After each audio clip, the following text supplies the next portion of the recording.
बिस्मिल्लाहिर्रहमानिर्रहीम अस्सलामुअलैकुम students, this is Atif Ahmad your physics teacher. बच्चों, आज की इस वीडियो में हम डिस्कस करने जा रहे हैं इलेक्ट्रिक पावर। आज आप सीखेंगे पावर क्या होती है, इलेक्ट्रिक पावर क्या होती है, पावर डिसिपेशन क्या होती है, पावर डिलीवर्ड क्या होती है।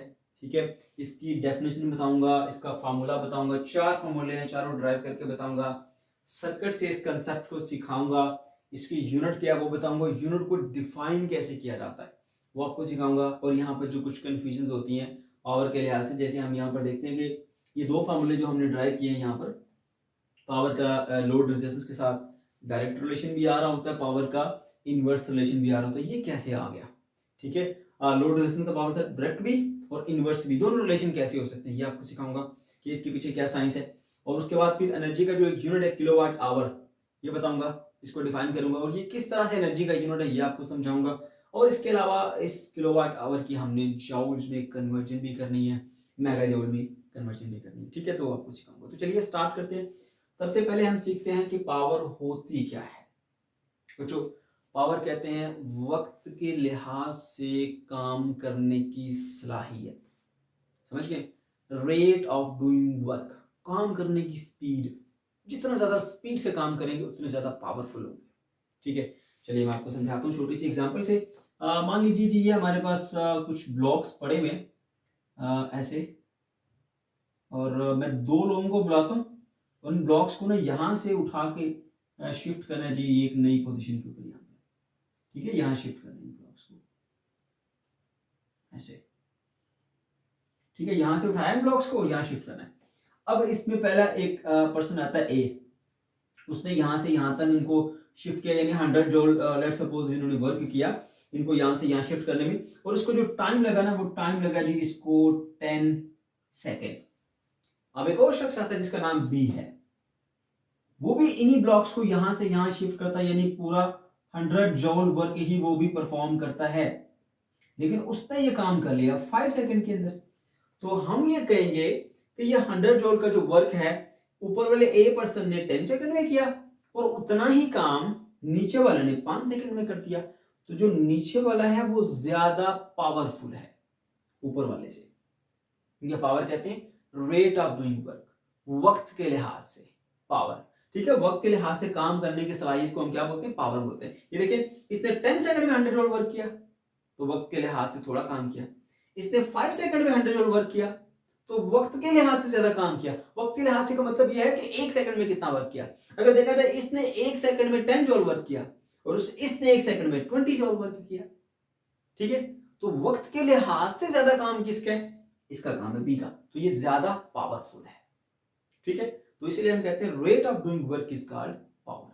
तो उसको हम जब डिफाइन करते हैं, पी से इसको रिप्रेजेंट किया जाता है और ये बराबर होती है वर्क डिवाइडेड बाय टाइम। तो जितना वर्क जितना टाइम में किया ये आपको पावर मिल जाती है। ये देखिए यहाँ पर, अब यहाँ पर देखा जाए तो 100 जूल का वर्क किया गया 10 सेकंड में, तो 100 को आप 10 से डिवाइड कर ले, 10 वाट, वाट्स का यूनिट होता है, अभी आपको सिखाऊंगा।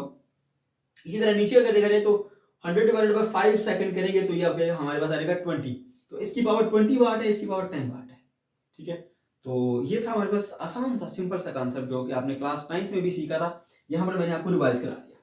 ठीक है, अब हमने बात करनी है जी इलेक्ट्रिक पावर की। पहले इसकी डेफिनेशन बताता हूँ, फिर आपको मैं इस सर्किट पे लेके आता हूँ, इसका कॉन्सेप्ट भी देता हूँ। इलेक्ट्रिक पावर क्या होती है? अब यहाँ पर ये जो वर्क था ये फिजिकल वर्क था। अब हमने इलेक्ट्रिकल वर्क की बात करनी जो एक सर्किट में होता है। ठीक है, तो यही चीज है, the rate at which the work is done in an electric circuit.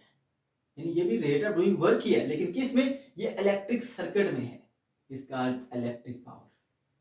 ये भी रेट ऑफ डूइंग वर्क है, ये भी रेट ऑफ डूइंग वर्क है, लेकिन ये इलेक्ट्रिक सर्किट के अंदर जो वर्क हो रहा है उसको हम क्या बोलेंगे? इलेक्ट्रिक पावर बोलेंगे। आपको मैं समझाता हूँ ये छोटे से कॉन्सेप्ट से। देखिए, ये हमने एक सेल ले लिया, ठीक है, और इसके साथ हमने एक कोई भी लोड लगा दिया। लोड रजिस्टर, वो बल्ब भी हो सकता है, फैन हो सकता है, कोई भी और चीज हो सकती है, सबकी कुछ ना कुछ रेजिस्टेंस होती है। तो हमने जनरली यहाँ पर आर से रिप्रेजेंट कर लिया। आप ये मान लीजिए कि ये एक बल्ब है। ठीक है, अच्छा, अब हमने ये देखा ये सर्किट हमारा कंप्लीट हो रहा है। जैसे ही सर्किट कंप्लीट होगा तो चार्जेस जो है वो पॉजिटिव चार्ज, हम कन्वेंशनल करंट की बात कर रहे हैं, तो वो हमेशा हाई पोटेंशियल से लो पोटेंशियल की तरफ फ्लो करता हुआ जाता है ऐसे। ठीक है, तो इसके अंदर मान लीजिए कि पॉजिटिव चार्जेस यहां से ऐसे फ्लो करने लग जाएंगे, इस तरह से सर्किट के अंदर फ्लो करने लग जाएंगे। अब यहां से आपने जो है ना वो कॉन्सेप्ट सीखना, जरा गौर से सुनिएगा। अब ये मान लीजिए ये बैटरी का पॉजिटिव एंड है, ये नेगेटिव एंड है, तो पॉजिटिव चार्ज यहां से हाई से लो की तरफ यूं आते हैं। अब ये तो अंडरस्टूड सी बात है, कोई भी अगर चीज है वो हाई पोटेंशियल से लो पोटेंशियल की तरफ आती है। लाइक ये एक मार्कर है, अब ये इसको मैं अगर यहां से ड्रॉप करूंगा तो ये इसकी हाइट जो है वो यहाँ पर जो अगर ज्यादा हाइट पर पड़ा है तो ये हाई पोटेंशियल है, जो नीचे है वो लो पोटेंशियल है। तो यहां से छोड़ूंगा तो जो खुद ब खुद नीचे की तरफ जाएगा, ये हाई से लो की तरफ जाएगा। ठीक है, ये तो एक अंडरस्टूड सी बात है। अब अगर यहां से देखिए, इधर से वो हाई से लो की तरफ खुद ब खुद आ गया, अब यहां से जब ऊपर इसने आना है, ठीक है, ये लो पोटेंशियल है और ये हाई पोटेंशियल है, अब लो से हाई पर लाना है तो ये चार्ज खुद नहीं जाएगा। जैसा ये मार्कर है ना, अगर मैं यहां से इसको ड्रॉप कर दूं ये नीचे खुद ब खुद जाएगा, लेकिन अगर मैं कहूं ये नीचे से खुद ऊपर जाए, ऊपर ये नहीं जा सकता। नीचे लो पोटेंशियल है, ऊपर हाई पोटेंशियल है। अब नीचे से ऊपर ये खुद कभी भी नहीं जा सकता। नीचे से ऊपर लेके जाना है तो मुझे वर्क करना पड़ेगा इस पर। ऐसे ही अगर एक चार्ज को हाई से लो की तरफ लेके आना है तो वो खुद ब खुद आएगा, लेकिन अगर लो से हाई की तरफ लेके जाना है तो वो खुद नहीं जाएगा, उसको लेके जाना पड़ेगा, उस पर वर्क करना पड़ेगा। समझ गए? और ये जो बैटरी होती है ना, ये चार्ज पर वर्क करती है, उसको लो पोटेंशियल से उठा के उसको हाई पोटेंशियल पर ले जाती है। ये चार्ज के ऊपर वर्क किया जा रहा है। बात समझिए कैसे ये वर्क किया जाता है कि बैटरी के अंदर केमिकल रिएक्शंस होते हैं, उनसे एनर्जी प्रोड्यूस होती है, उस एनर्जी को इस्तेमाल करते हुए ये लो पोटेंशियल से हाई पोटेंशियल पर चार्ज को शिफ्ट किया जाता है, लो से हाई पर। तो इस दौरान बैटरी वर्क कर रही है, तो एक सेकंड में बैटरी जितना वर्क कर रही होती है ये उसकी पावर है, जिसको हम कहते हैं इलेक्ट्रिक पावर डिलीवर्ड। अब ये इलेक्ट्रिक पावर है, बैटरी वर्क कर रही है, ठीक है, यहां से चार्जेस को ऊपर शिफ्ट कर रही है। तो ये जो बैटरी का रेट ऑफ डूइंग वर्क है, जिसमें वो चार्जेस को लो पोटेंशियल से हाई पोटेंशियल की तरफ सेंड कर रही है, इसको हम क्या बोलते हैं? इलेक्ट्रिकल पावर बोलते हैं, सिंपली। बात समझ गए? फिर से देखिए, ये एक सर्किट है, यहाँ पे बल्ब, पंखा या कुछ भी चीज लगी हुई है सर्किट में, तो हाई से लो की तरफ कन्वेंशनल करंट फ्लो करता है। तो पॉजिटिव चार्ज मान लीजिए ये हाई से लो की तरफ खुद ब खुद जाते हैं, ठीक है, लेकिन जब ये नीचे से ऊपर आने यानी लो पोटेंशियल से हाई पोटेंशियल की तरफ, तो यहां पर लो से हाई पर जाते हुए बैटरी वर्क करती है। ठीक है, अब बैटरी जो वर्क कर रही है टाइम के रिस्पेक्ट से, यानी हम ये कह लें कि यूनिट टाइम में बैटरी जितना वर्क करती है चार्जेस को नेगेटिव या लो पोटेंशियल से हाई पोटेंशियल तक ले जाने के लिए, उसको हम इलेक्ट्रिकल पावर कहते हैं। क्योंकि पावर क्या है? Rate of doing work. ठीक है, और सिंपल बनाऊं तो यूनिट टाइम में कितना वर्क हो रहा है, तो बैटरी यूनिट टाइम में या एक सेकंड के अंदर कितना वर्क करती है लो से हाई पोटेंशियल पर चार्जेस को शिफ्ट करने के लिए, ये उसकी इलेक्ट्रिक पावर होती है। और इसी को हम पावर डिलीवर कहते हैं, जो कि बैटरी पावर डिलीवर कर रही होती है सर्किट के अंदर। बात समझिए? ओके, तो इसका जो फार्मूला होता है, ठीक है, डेफिनेशन तो अभी हमने इसके देख ली। तो जब हम इलेक्ट्रिक पावर की बात करेंगे तो ये होता है work done in electric circuit divided by time. जितना वर्क किया और जितने टाइम में किया, दोनों को आप डिवाइड कर देंगे तो आपको पावर मिल जाएगी। Simply power is equal to W by T होता है। अब ये जो W है ना, ये वर्क है। कौन सा वर्क है? इलेक्ट्रिकल वर्क है। एक वो फिजिकल वर्क था W is equal to F into D, इसी तरह एक इलेक्ट्रिकल वर्क होता है जो कि Q इंटू V होता है। Q चार्ज और V जो है वो पोटेंशियल डिफरेंस है। ठीक है, अगर आपको ये याद नहीं है ये किस तरह से ये फार्मूला है, तो मैं आपको बता देता हूँ कि आपने एक फार्मूला पढ़ा था, क्या था वो? Electric potential V is equal to क्या होता है? Work done per unit charge, V is equal to W divided by Q। अब इसी से अगर आप W की वैल्यू निकालना चाहते हो तो Q और V मल्टीप्लाई हो जाएंगे। So W is equal to Q into V, ये बनता है हमारे पास फार्मूला। ठीक है, अगर आपको याद ना हो तो आप इस तरह से भी याद रख सकते हैं इसको। So W is equal to Q into V, ये आ गया हमारा वर्क। तो मैंने W की जगह पे यहां पे लिख दिया Q इनटू V। ठीक है, पावर का फार्मूला आ गया। अब जरा देखिए, ये लिखा हुआ Q चार्ज और ये लिखा है, नीचे लिखा है टाइम। तो मैं जानता हूं कि करंट I का फार्मूला होता है चार्ज डिवाइडेड बाय टाइम। ठीक है ना, तो यहां पर चार्ज को जब टाइम से डिवाइड करेंगे तो हमें करंट मिल जाता है। So power is equal to current into voltage. Current I आ गया और वोल्टेज क्या आ गया हमारे पास? V आ गया। So P is equal to I into V, ये आ गया हमारे पास पावर का फार्मूला। ठीक है बच्चों, ये आ गया पावर का फार्मूला। ठीक है, जिसको हम इलेक्ट्रिक पावर कहते हैं, और यही वो पावर है जिसको हम कह रहे हैं पावर डिलीवर्ड। अब एक बात याद रखिएगा, यहाँ पे जितनी यहाँ पे इसको लो से हाई तक ले जाने में बैटरी ने वर्क किया ना, तो वो work in the form of energy इसमें स्टोर हो जाता है। वही एनर्जी जब ये हाई से लो पर आता है ना, तो वही एनर्जी अब ये क्या कर रहा है? वो वर्क में चेंज कर रहा है। नीचे से ऊपर आते हुए इस पर वर्क किया जाता है और वो इसमें in the form of energy store हो जाता है। अब जब हाई से लो आता है तो इसके अंदर स्टोर एनर्जी वर्क में चेंज होती है, यानी कि उस एनर्जी को इस्तेमाल करते हुए अब ये वर्क कर रहा है। नीचे से ऊपर जाते हुए इसमें एनर्जी स्टोर होती है और हाई से लो यानी ऊपर से नीचे आते हुए इसमें एनर्जी जो है वो कंज्यूम हो जाती है, वो वर्क करने में इस्तेमाल हो जाती है। बात समझ गए? अच्छा, तो इसी तरह से जब हम पावर डिलीवर की बात करते हैं तो वो पावर होती है जो कि लो से हाई तक ले जाते हुए बैटरी जो वर्क करती है ना, ठीक है, यूनिट टाइम में, वो इलेक्ट्रिकल पावर डिलीवर्ड होती है।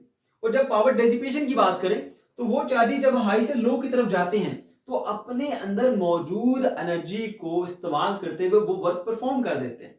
तो यहां पर अगर देखा जाए तो एनर्जी लॉस हो रही है, ठीक है। तो हाई से लो पर आते हुए जब चार्ज मूव करते हैं तो जो वो वर्क परफॉर्म कर रहे होते हैं, work done by the charge, ठीक है। तो इसको हम जो है वो हम कहेंगे जितना वो वर्क करते हैं पर सेकंड, ठीक है, वो हमारे पास होती है पावर डेसिपेशन। तो सिंपल सा कॉन्सेप्ट है, एक बैटरी कर रही है वर्क, ठीक है, लो से हाई तक भेजने के लिए, सही है। उसमें क्या होता है, एनर्जी इसके अंदर भरी जा रही है चार्जेस के अंदर, क्योंकि बैटरी वर्क कर रही है लो से हाई तक ले जाने के लिए, तो चार्जेस में एनर्जी भर जाएगी, सही है। ये क्या पावर डिलीवर्ड में आ जाएगा। और जब ये हाई से लो की तरफ एक्सटर्नल सर्किट में मूव करते हैं तो इसके अंदर मौजूद एनर्जी जो है वो इस्तेमाल होती है और वो चार्ज खुद वर्क करते हैं। ये work done on the charge है, ये work done by the charge है, work done on the charge, work done by the charge, ठीक है। इसमें एनर्जी इसमें बढ़ती है, इसमें एनर्जी कंज्यूम होती है। तो यहां पर पावर डिसिपेट होती है, यहां से पावर डिलीवर होती है। समझ गए? उम्मीद है आपको ये कांसेप्ट समझ में आ गया होगा, ठीक है ना। अच्छा, अब law of conservation of energy के मुताबिक जितनी एनर्जी यहां पर बनी है उतनी ही एनर्जी यहां पर कंज्यूम भी होनी है। जो इधर इधर हमारे पास रेट ऑफ डूइंग वर्क होगा वही हमारे पास वर्क इधर भी रेट ऑफ डूइंग वर्क होगा। तो इसीलिए हम कहते हैं according to law of conservation of energy के मुताबिक, क्योंकि एनर्जी को डिस्ट्रॉय नहीं किया जा सकता, एनर्जी को क्रिएट नहीं किया जा सकता, तो जितनी एनर्जी उनके अंदर भर गई थी उतनी एनर्जी वो यहाँ पर जो है वो डिसिपेट भी करेंगे, ठीक है। तो यानी वो एनर्जी वर्क में चेंज करेंगे। तो क्या हुआ, यहाँ पर हमने इसलिए लिखा पावर डिलीवर जो होती है वो इक्वल होती है पावर डिसिपेशन की। जितनी पावर यहाँ से डिलीवर हुई है उतनी पावर यहाँ पे डिसिपेट होगी, ठीक हो गया। अच्छा जी, तो ये बात अब आपने याद रखनी है, ओके। तो इसलिए हम कह सकते हैं कि पावर डिलीवर्ड यानी P equal to IV is equal to power dissipation, दोनों हमारे पास इक्वल होती है, राइट। अच्छा, अब हमारे पास कुछ और भी इसके फार्मूले होते हैं, वो भी मैं आपको बता देता हूँ। छोटी छोटी सी मॉडिफिकेशन करके ओहम लॉ की हेल्प से आपने नए फार्मूले बना लेने इससे। P इक्वल टू IV, ठीक है, यही हमारा पावर डिलीवर्ड भी है और यही हमारी पावर डेसिपेशन भी है, दोनों इक्वल ही है, ठीक है ना। अब हमने पहली मॉडिफिकेशन जो करनी है ओहम लॉ के, हम जानते हैं V equal to I into R होता है। तो इस V की जगह पर मैं क्या कर दूंगा, I इंटू R, ठीक है। तो ये I हमारे पास वो करंट है जो इस रेजिस्टेंस से पास कर रहा है और R उस लोड की रेजिस्टेंस है। तो ये I इंटू I का स्केयर बन जाएगा और साथ में ये R आ गया, ठीक है। तो ये एक तीसरा फार्मूला आ गया। एक तो ये था W/T, दूसरा ये था P इक्वल टू IV और तीसरा ये आ गया I स्केयर इंटू R, ठीक है ना। अब एक और भी फार्मूला बना सकते हैं दोबारा से इसी इक्वेशन 2 को यूज करते हुए। वो क्या है कि आप इसी ओहम लॉ के फार्मूले में ना देखिए V इक्वल टू IR होता है, तो I किसके इक्वल होगा, V डिवाइडेड बाय R के। तो I की वैल्यू पुट कर दो आपकी बात, तो P इक्वल टू IV में I की वैल्यू पुट कर दे, V डिवाइडेड बाय R आ जाएगा। तो V इंटू V बन जाएगा V का square divided by R। So power is equal to V square over R। आपके पास ये एक नया फार्मूला आ गया। तो 1 2 3 और ये 4 फार्मूले आ गए हमारे पास। Power is equal to work done per unit time, power is equal to I into V, power is equal to I square into R and power is equal to V square over R। ये 4 फार्मूले आपके पास आ गए, ठीक है बच्चों, okay. उम्मीद है आपको ये कंसेप्ट भी समझ में आ गए होंगे। फिर हम बात करते हैं यूनिट ऑफ पावर की। पावर का जो यूनिट होता है उसे हम कहते हैं वाट, उसको W से डिनोट किया जाता है। अब इसको आप कैसे इसको डिफाइन करेंगे, ठीक है। पहले मैं यहां से पढ़ के बता देता हूं, उसके बाद फिर आपको खुद से बताता हूं कि अगर आपको ये भूल जाए तो कैसे आप इसको करेंगे। Power of 1 watt is said to be consumed. 1 watt power जो है कंज्यूम हो जाएगी इन अ सर्किट, एक सर्किट में, if potential difference of 1 volt cause a current of 1 ampere to flow through it, ठीक है। कि अगर एक सर्किट में जिसमें 1 वोल्ट का पोटेंशियल डिफरेंस है उसमें 1 एम्पीयर करंट जो है वो पास कर जाए, ठीक है। एक रेजिस्टर में जिसके अक्रॉस 1 वोल्ट का पोटेंशियल डिफरेंस है, अगर उसमें से 1 एम्पीयर करंट पास कर जाएगा, उसमें जो पावर कंज्यूम होगी वो 1 वाट होगी। तो देखो हमारे पास जो पावर का फार्मूला है P is equals to I into V आ जाता है, ठीक है ना। अब ये तीन चीजों से मिलकर बना है, पावर से, करंट से और वोल्टेज से। इनके यूनिट क्या होते हैं, ये होगा 1 वाट, ठीक है। और यहां पर जो करंट है उसके लिए 1 एम्पीयर लिख दें और ये वोल्टेजेस हैं तो 1 वोल्ट लिख दें। तो ये तीन चीजें, 1 watt is equal to 1 ampere into 1 volt. तो ये यही बात बताई जा रही है कि पावर जो है वो आपके पास 1 वाट होगी कि अगर 1 वोल्ट का पोटेंशियल डिफरेंस हो और सर्किट में 1 एम्पीयर का करंट पास कर जाए। ठीक है, ये देख लीजिए, पावर विल बी 1 वाट या 1 वाट पावर कंज्यूम होगी इन इलेक्ट्रिक सर्किट इफ अगर potential difference of 1 volt, 1 volt का पोटेंशियल डिफरेंस हो, यहां पर ये देखिए 1 वोल्ट, और सर्किट में 1 एम्पीयर करंट पास कर जाए। तो ये 2-3 पॉइंट जो आपके आए वो इसी पावर के फार्मूले से आए कि पावर 1 वाट होगी अगर 1 वोल्ट का पोटेंशियल डिफरेंस हो और सर्किट में 1 एम्पीयर का करंट पास कर जाए। ठीक है, तो पावर सिंपली क्या हो जाएगी 1 वाट। अब यहाँ पे जो कंफ्यूजन रह जाती है कुछ आपके माइंड में, वो आपको क्लियर कर दूं जरा। यहाँ से जो हमने रिजल्ट्स निकाले हैं फार्मूला के, एक हमारे पास ये है P equal to I square into R और एक ये है P equal to V square over R। ठीक है, तो देखिए P is equal to I square into R। अब यहाँ पर जब आप देख रहे होते हैं कि पावर जो है उसका इस रेजिस्टेंस के साथ एक डायरेक्ट रिलेशन आ रहा है, क्योंकि दोनों नोमिनेटर में है तो इनका एक डायरेक्ट रिलेशन आ रहा है। फिर जब आपने ये वाला फार्मूला देखा P equal to V square over R, तो आपने देखा पावर जो है वो नोमिनेटर में है और जो लोड की रेजिस्टेंस है वो डिनोमिनेटर में है, तो इनका एक इनवर्स रिलेशन आ गया। अब पावर का डायरेक्ट रिलेशन भी होता है और इनवर्स रिलेशन भी होता है, दोनों कैसे पॉसिबल है? या तो डायरेक्ट होना चाहिए या फिर इनवर्स होना चाहिए, तो ये दोनों पॉसिबल हैं। हम लोग सिर्फ इस चीज पे गौर करते हैं, जो असल चीज देखने वाली उस पे गौर नहीं करते। पावर का रेजिस्टेंस के साथ, लोड रेजिस्टेंस के साथ डायरेक्ट रिलेशन होगा अगर आपके पास ये जो तीसरी चीज आई है करंट, वो क्या होना चाहिए? कांस्टेंट होना चाहिए। अगर करंट कांस्टेंट है, करंट चेंज नहीं हो रहा, करंट सेम है, तब आपके पास पावर जो है वो डायरेक्ट रिलेशन में होगी लोड रेजिस्टेंस के साथ। जितना हैवी रेजिस्टेंस होगी उतनी ज्यादा पावर कंज्यूम होगी। ठीक है, और ऐसा कब होता है? कब करंट सेम रहता है? अगर आपके पास डिफरेंट जो कंपोनेंट्स हैं वो सीरीज में अटैच होते हैं, तो सीरीज में करंट चेंज नहीं होता, करंट एक जैसा फ्लो करता रहता है। ठीक है, तो करंट इस केस में क्या होना चाहिए? कांस्टेंट होना चाहिए, और वो कब होता है? जब आपके पास सीरीज सर्किट हो। तो आप सिंपली ये कह सकते हैं कि ये भी फार्मूला ठीक है, वो भी ठीक है। ये उस वक्त अप्लाई करेंगे जब आप सीरीज सर्किट की बात करेंगे। ठीक है, और फिर यहां पर देखिए P equal to V square over R, तो पावर का इस लोड रेजिस्टेंस के साथ एक इनवर्स रिलेशन आ रहा है। ठीक है, तो अब यहां पर अगर देखा जाए तो तीसरी चीज है यहां पर वोल्टेजेस। तो वोल्टेजेस क्या होने चाहिए? कांस्टेंट होने चाहिए। ठीक है, तब पावर का इसके साथ आर के साथ एक इनवर्स रिलेशन होगा। करंट कांस्टेंट होगा तो पावर का रेजिस्टेंस के साथ एक डायरेक्ट रिलेशन होगा। वोल्टेजेस कांस्टेंट हो गए तो पावर का रेजिस्टेंस के साथ एक इनवर्स रिलेशन होगा। ठीक है, यहां पे करंट वेरी कर सकता है लेकिन जो वोल्टेजेस है वो सेम रहेंगे। तो वोल्टेजेस सेम कब रहते हैं? जब आपके पास जो सर्किट है वो पैरेलल में होता है। पैरेलल में वोल्टेज चेंज नहीं होते ना। हमारे घर में 220 वोल्ट आ रहे हैं, होम अप्लायंसेस जितनी भी है सबको 220 वोल्टेज चाहिए, तो हम इन सबको कैसे लगाते हैं? इनको पैरेलली कनेक्ट करते हैं ताकि सबको सेम वोल्टेजेस मिले। समझ गए? ओके, तो यहां पर आप देख सकते हैं कि पावर का जो आर के साथ या लोड रेजिस्टेंस के साथ है वो इनवर्स रिलेशन होगा अगर वोल्टेजेस जो होंगे वो आपके पास कांस्टेंट होंगे। तो ये छोटी सी कंफ्यूजन थी, वो मैंने दूर कर दिया, क्योंकि दोनों जो पॉसिबिलिटीज हैं वो मौजूद है। ये फार्मूला आप उस सूरत कहेंगे जब आपके पास सीरीज सर्किट है, यानी करंट चेंज नहीं हो रहा, और ये फार्मूला उस सूरत होगा जब आपके पास पैरेलल सर्किट है और उसके अंदर वोल्टेजेस चेंज नहीं होंगे। ठीक है ना, तो ये आपके पास ये कंसेप्ट। उसके बाद हम बात करते हैं जी किलोवाट आवर की। ये किलोवाट आवर किस तरह से एनर्जी का यूनिट है? बच्चे जब इसको देखते हैं इसमें वाट आया तो वो समझते हैं ये तो पावर का यूनिट है, एनर्जी का हम कैसे कह रहे हैं? ठीक है, तो बच्चों देखो इस वाट के साथ टाइम जो है ना, यानी आवर, आवर टाइम है, तो ये वाट पावर है और आवर टाइम है, तो पावर इनटू टाइम। ये जो पावर इनटू टाइम होता है ना, ये हमारे पास एनर्जी होती है। कैसे? मैं बता देता हूं आपको। देखो हमारे पास जो पावर का फार्मूला है, power is equal to work done divided by क्या आ जाएगा? टाइम। अब क्योंकि वर्क और एनर्जी इंटरकन्वर्टेबल है, तो मैं वर्क की जगह पे एनर्जी भी लिख सकता हूं। मैं यहां पर W की जगह पे लिख देता हूं जी एनर्जी E। ठीक है, अच्छा, तो अब देखिए जी E किसके इक्वल होगा जी? पावर मल्टीप्लाई बाय टाइम के। तो आप देख सकते हैं कि एनर्जी बराबर आ रही है पावर इनटू टाइम के। तो यहां पर क्या लिखा हुआ है? What is the power and our is the time. तो पावर को टाइम से मल्टीप्लाई करोगे तो आपको एनर्जी ही तो मिलेगी। सही है, इसलिए हम कहते हैं ये किलोवाट आवर है ना, ये हमारे पास किसका यूनिट है? एनर्जी का यूनिट है, एक बड़ा यूनिट है एनर्जी का। बात क्लियर होगी? ठीक है, तो जो आपके माइंड में वाट को देख के कंफ्यूजन आती है कि वाट तो पावर है, ठीक है, तो ये एनर्जी का यूनिट फिर कैसे बन गया? तो पावर को जब टाइम से मल्टीप्लाई करेंगे तो वो हमारे पास एनर्जी ही बनती है, इस फॉर्मूले के मुताबिक आप देख सकते हैं। ठीक है, अच्छा जी, it is a unit of electrical energy. Electrical energy का यूनिट होता है, डिफाइन कैसे करेंगे इसको? It is the amount of energy obtained by the power of 1 kilowatt in 1 hour। ये वो अमाउंट ऑफ एनर्जी होती है जो 1 किलोवाट आवर से पावर से हमें 1 घंटे में मिलती है। ठीक है, उस एनर्जी को हम क्या बोलते हैं, 1 किलोवाट आवर। अच्छा, उसके बाद आपको शार्ट क्वेश्चन समझने में पूछा जाता है कि 1 किलोवाट आवर जो है वो किस तरह से 3.6 मेगाजूल के इक्वल है, या आपसे ये कहा जाता है कि इसको आप कन्वर्ट करो, किस में कन्वर्ट करो, इसको आप जूल्स में कन्वर्ट करो। ठीक है, तो बहुत आसान है, छोटी सी अमेंडमेंट करनी है आपने।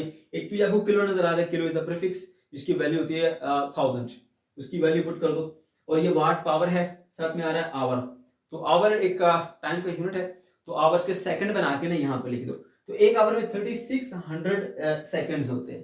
ठीक है, तो आपने के की जगह उसकी वैल्यू पुट कर दी 1000, वाट उसी तरह से है, आवर की जगह आपने लिख दिया 3600 सेकंड्स। अब 1000 को और इसको दोनों को मल्टीप्लाई करोगे तो आपको बस ये फिगर आएगी। ठीक है, और ये वाट और ये सेकंड आपने साथ में इकट्ठे लिख दिए, समझ गए। अच्छा, अब आपने क्या करना है, सिंपली इसको साइंटिफिक नोटेशन में चेंज करना है। इसमें आपको नजर आ रहा है कोई पॉइंट नहीं है, पॉइंट नहीं तो पॉइंट सबसे एंड पे होगा। अब पॉइंट को आपने इतना शिफ्ट करना है कि पॉइंट से पहला नंबर 1 से लेके 9 के दरमियान में आ जाए। तो यहां से 1 step, 2 step, 3 step, 4 step, 5 step, 6 step, 6 step move करेंगे तो पॉइंट से पहला नंबर 1 से लेके 9 के दरमियान में आ जाएगा। तो मैंने यहाँ पे देखिए 3.6 लिखा। अब क्योंकि मैं 6 स्टेप मूव किया हूं तो 10 की पावर 6 साथ में आ जाएगी, फिर आ गई ये वाट इनटू सेकंड। ठीक है, और ये वाट इनटू सेकंड जो होता है वो असल में हमारे पास जौल के इक्वल होता है, तो आपने जौल में कन्वर्ट कर दिया इसको। किस तरह से जौल के इक्वल होता है मैं बता देता हूं आपको। देखिए, ये वाट जो है ना, वाट वो हमारे पास पावर का यूनिट है। पावर क्या होती है हमारे पास, work divided by time, work का यूनिट जौल, टाइम का यूनिट सेकंड, तो ये होता है जी जौल पर सेकंड। अब क्योंकि ये वाट सेकंड है तो इसको आप मल्टीप्लाई कर दो एस के साथ, तो ऐसे ऐसे कट जाएगा, तो आपके पास क्या आंसर आएगा, जौल आएगा। तो वाट इनटू सेकंड जो है वो हमारे पास जौल के इक्वल होता है। ठीक है, तो ये जौल में आंसर आ गया। अब आप इसका परफिक्स यूज करना चाहते हैं तो 10 की पावर 6 को हम मेगा कहते हैं, तो उसकी जगह पे आप कैपिटल एम यूज कीजिए, तो 3.6 मेगा जौल आपके पास आंसर आ जाएगा। ठीक है बच्चों, तो ये था हमारा आज का लेक्चर। अगर आपको कोई कंफ्यूजन है या किसी किस्म का कोई प्रॉब्लम है तो कमेंट सेक्शन के अंदर आप जरूर पूछ सकते हैं। वीडियो अच्छी लगी है तो इसको लाइक जरूर कीजिएगा, अपने दोस्तों के साथ शेयर कीजिएगा और चैनल को सब्सक्राइब करना मत भूलिएगा। अल्लाह।